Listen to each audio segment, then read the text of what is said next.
సింగరేణి సంస్థలో కారుణ్య నియామకాలు కల్పించాలని తెలంగాణ బొగ్గుగని కార్మిక సంఘం అధ్యక్షుడు రాజరెడ్డి డిమాండ్ చేశారు. పెద్దపల్లి జిల్లా గోదావరి కనిలో నిర్వహించిన బొగ్గుగని కార్మిక సంఘం సమావేశంలో ఆయన పాల్గొన్నారు.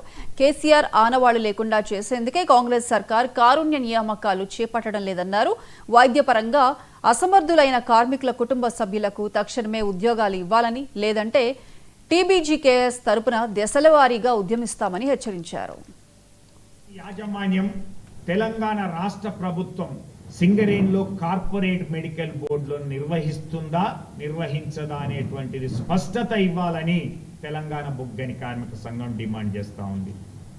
మార్చి 21న జరిగినటువంటి మెడికల్ బోర్డు తర్వాత నామమాత్రంగా హయ్యర్ సెంటర్ రెఫరల్ చేసినటువంటి 55 మందికి నిర్వహించి మెడికల్ బోర్డు అందులో 5గురిని మాత్రమే ఇన్వాలిడేట్ చేసి ఇప్పటి వరకు అంటే 6 నెలలుగా మెడికల్ బోర్డు నిర్వహించినటువంటి పరిస్థితిలో కార్మిక వర్గం అంతా ఆందోళనలో గందరగోళంగా ఉన్నటువంటి పరిస్థితికి వివరణ ఇవ్వాలని డిమాండ్ చేస్తా ఉన్నాం.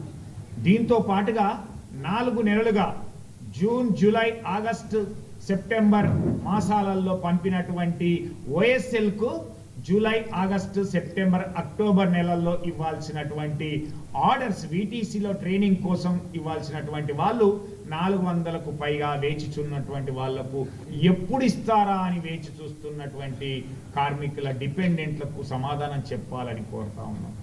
అలాగే మెడికల్ బోర్డులో ఇన్వాలిడేట్ అయినటువంటి 10 మందికి పైగా కార్మికులు నేమ్ రిమూవల్ చేసినప్పటికి కూడా విజిలెన్స్ పేరుతో వాళ్లకు నేమ్ రిమూవల్ అయినప్పటికీ